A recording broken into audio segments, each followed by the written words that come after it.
minutes past 9. The Radio Wammo Breakfast. The best ideas are free with Ben Young from Bwaggy.com. BWAGY.com. Ben Young, good morning. Good morning. And a good weekend? Yeah, great weekend, other than the rain in Auckland. Yeah. I'm a little bit disappointed by the weather. We've had an American lady join the team, and she came to Auckland in December. She's like, all it does is rain here. Oh, we had a pretty good summer. Yeah. Oh, it wasn't as good as the previous summer. No, so that's true. I think we had like 2 weeks of storms. Yeah. During the summer, so I was like, "Oh, come on, you got to get better." It's when you have someone from overseas, you want New Zealand to put on its best performance. Exactly. If always only happen. there was a switch. Best performance now. Now, please. Today we're starting a business for under $1,000 right Yes. here on the show. Yes, come on. Last week I was interviewed for a short article around how do you do that, and Was this the article that appeared in Mashable? no, that was a different article. Okay. Yes. You've been in Mashable though. Yes. Mashable.com. If anyone knows about this website's huge. Social media and Online marketing. tools and So whatnot. for Young and Chan, that's a good massive. one. Yeah. Okay. Anyway. It's real good. Anyway, and in the back of my mind, I was like, well, that's a no-brainer.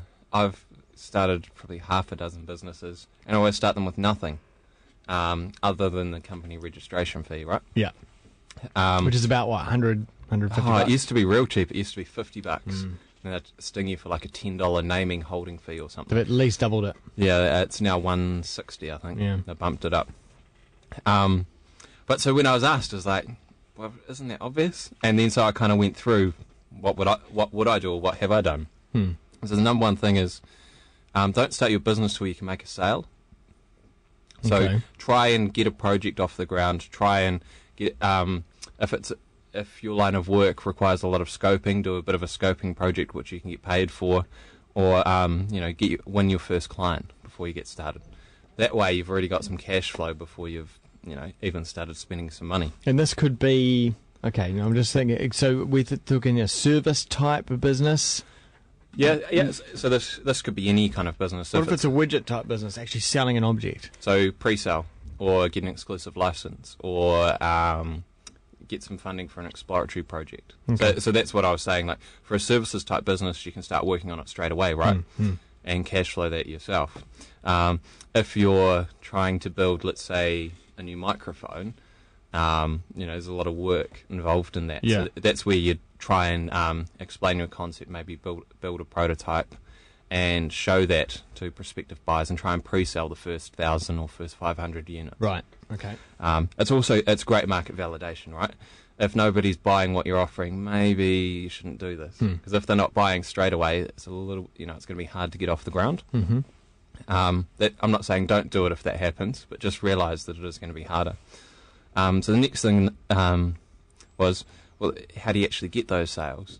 And so the number one thing I keep telling people is ring up everyone you know, or send them an email. Let them know what you're doing now, and let them know the kind of problems you can solve and how you could help them.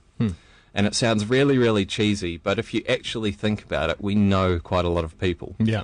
And at least 2 or 3 of those are probably relatively well networked, just by nature and virtue of we live in a small country.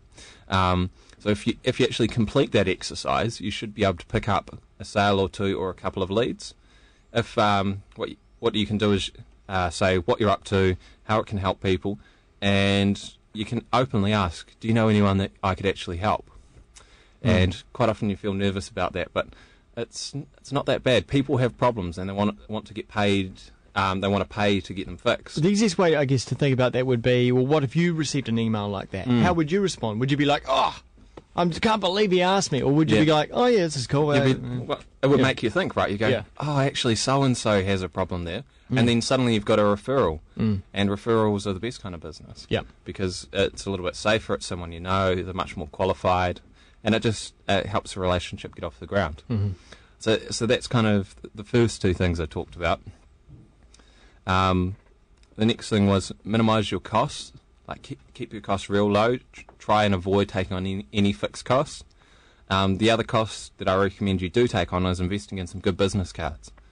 So Really? Out of your $1,000, you've spent $160 on your company registration and $250 on some nice new business cards. And the reason I say that is when you have a meeting and someone doesn't have a business card and you know that it's just new into business, it doesn't seem like they're taking it Right. seriously. And I'm a big digital guy, so I'm not all over business cards. Yeah. Have you got some? But yeah, in you my carrying pocket. some? Always, Go on. always. Go on. Give us your business card. I don't think I've ever received What? a business card. That's how slick, eh? Oh. But because I'm a digital guy, I was always thinking, what do you need business cards for? But the reality is, in business transactions and relationships, just having a business card is a nice point of reference to get in contact with someone and just to reinforce what they do. This is nice cardboard. Yeah. What grade is this? Do you know? I don't know. It's really nice and smooth as well. It's It's got like just a good. plastic coating. This is really good.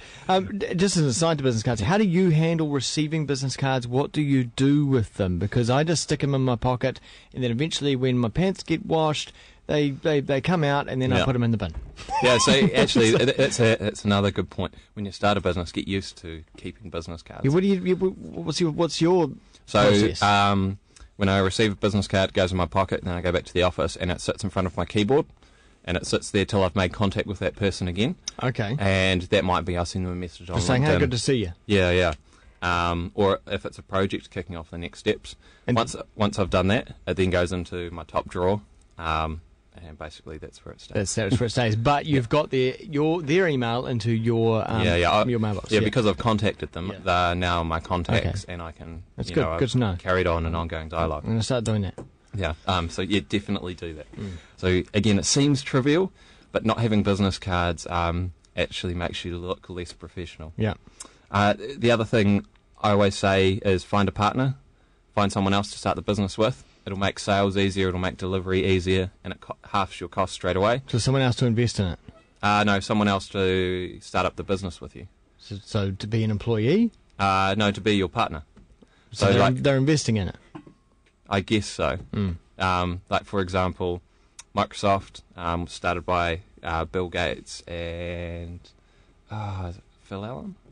Was it? I can't remember. So I you- always think of Apple with Wozniak. and Wozniak and Steve Jobs. Yeah, that's an easy one to remember. There was a recent research study come out where they looked at the DNA of successful startups, and there's a strong correlation between having a business partner and success, business growth, and profits. Okay. I think you grow 3.6 times faster if you have a business partner. Right. So that's fairly attractive when you look at it from that perspective. And the final thing is, make use of what you've already got. Chances are, if you're starting a business, it's in a field you already know something about. So you already have some of your networks to use those. You probably already have some of the gear. If it's a services business, you probably already own a suit. You probably already own a laptop, printer, all that kind of stuff. Because that is my question, is that sometimes you do need to buy some equipment, don't you? To even get out that first product or that first service. Yeah, so initially use whatever you've got. Don't go buying a new laptop. I've seen people start businesses and they splash out on 20 grand of Apple gear.